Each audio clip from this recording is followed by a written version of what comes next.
देसी दारू के काले धंधे को बंद करने के लिए सरकार ने पूरे गुजरात में। क्या सच में कोई धंधा छोटा नहीं होता है और धंधे से बड़ा कोई धर्म नहीं होता है? सच में, लेकिन जब तक उससे किसी का बुरा ना हो तब तक, समझा? ये इसने लूटा हमारा माल। क्यों डरी हुई है नैना? क्यों मार डाला रोलेक्स ने अपने ही भाई को? कौन से सबूत लग गए हैं रोलेक्स के हाथ? हेलो दोस्तों, मैं नितिन आपका स्वागत करता हूं पॉलीग्राफ स्टूडियोज में। पहले पार्ट में हमने देखा कि कमल हसन एक स्पेशल एजेंट के किरदार में हमें दिखाई दिए और उन्होंने एक मास्क वाले सीरियल किलर के गैंग को पकड़ने के लिए अपना पूरा जोर लगाया। वो कुछ क्लूज की मदद से पहुंच जाता है एक बहुत बड़े ड्रग डीलर तक, जो कि चेन्नई का राजा है। इस बार विक्रम अपने बेटे की मौत का बदला लेते हुए दिखाई देगा। साथ ही वो अपनी नई स्क्वाड भी तैयार करेगा और प्रभंजन की बीवी भी उसकी मदद करेगी।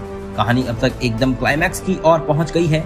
नैना के बच्चे वाले झूठ के ना पकड़े जाने का वो और विक्रम पूरा फायदा उठा रहे हैं। साथ ही नैना की डॉक्टर दोस्त सारी खबरें भी पहुंचा रही है विक्रम तक, जिससे विक्रम का काम आसान हो गया है। रोलेक्स अपने बिजनेस को डूबता देखकर अब उस पर ध्यान देना चाहता है, लेकिन वो रंगा वाली चीज के बाद अपनी गर्लफ्रेंड और बच्चे को अकेले नहीं छोड़ना चाहता।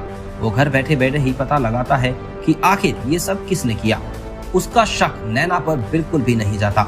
वो सबके कॉल्स चेक करवा लेता है और उसमें से उसके भाई के नंबर से रोज कॉल्स की गई होती हैं विक्रम को। वो अपने भाई से पूछता है कि आखिर उसने ऐसा क्यों किया, लेकिन उसका भाई बार बार यही बोल रहा होता है कि उसे नहीं पता ये कॉल्स कब और किसने की।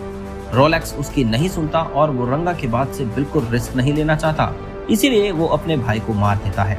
अब आप सोच रहे होंगे कि ऐसा कैसे हो सकता है, रोलेक्स का भाई विक्रम से कैसे मिला हुआ है? तो आपको बता दें कि वो कॉल्स नैना ने ही की हैं रोलेक्स के भाई के फोन से। अब सवाल ये भी होगा कि आखिर नैना ने ऐसा क्यों किया? तो इसकी दो वजह थी।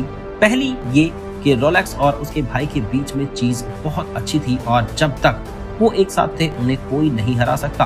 तो अगर ये गेम जीतना है तो दोनों को अलग करना जरूरी था। साथ ही रोलेक्स के भाई को नैना पर शक था।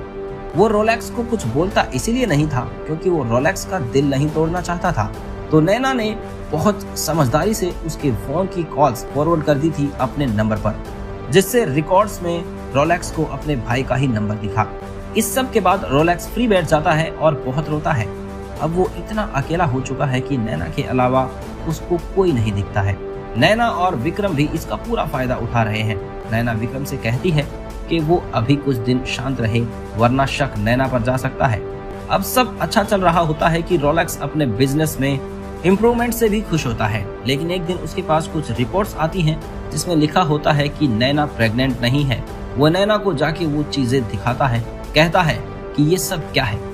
तब नैना पूरे कॉन्फिडेंस से उसको कहती है कि ये सब उन दोनों को अलग करने की कोशिश है और अगर वो चाहे तो अपनी पर्सनल डॉक्टर को बुला ले, अपने सामने चेकअप करा सकता है। रोलेक्स नैना की बात मान जाता है और रिपोर्ट्स में सब नॉर्मल आता है। यहाँ तक कि सोनोग्राफी भी नॉर्मल दिखती है। रोलेक्स नैना से माफी मांगता है और वहाँ से चला जाता है। तो अब नैना और विक्रम क्या करेंगे ये जानेंगे हम अगली वीडियो में। धन्यवाद।